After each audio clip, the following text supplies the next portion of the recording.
Hi everyone, here we've got Realme 7i and let me share with you how to change the ringtone on this device.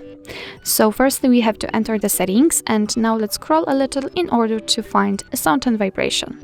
Now we have to scroll down again, and as you can see here we've got a full ringtone section. We can change the ringtone for calls, and this is the very first option in this section, and for notifications. So let me show you how to do it using the ringtone. Just tap on it. Here we've got the permission to write storage data, so just tap on allow, and as you can see we've been just transferred to the full list of available ringtones from which you can choose, so it's quite a wide list, I would say. What's more, we can tap on select from files, and after tapping on it and obviously tapping on allow, we will be transferred to our own files, and if you will have any compatible items, they will appear right here and you will be able to pick them and set them as a ringtone.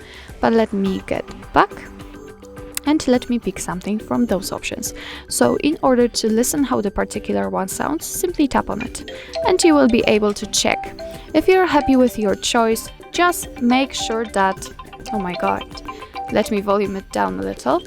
And if you are happy with your choice, make sure that it is marked and get back. And as you can see, it has been immediately changed, so it means that from now on your device will use the chosen ringtone. Of course, the same situation will be with notification sounds. Just tap here, and here we've got the full list of available ones. Here we can select it from own files. In order to listen, just tap on it, make sure that it is marked and get back. And the same situation, it has been immediately changed. So actually that's all. This is how to change the ringtone in your Realme 7i. Thank you so much for watching. I hope that this video was helpful, and if it was, please hit the subscribe button and leave the thumbs up.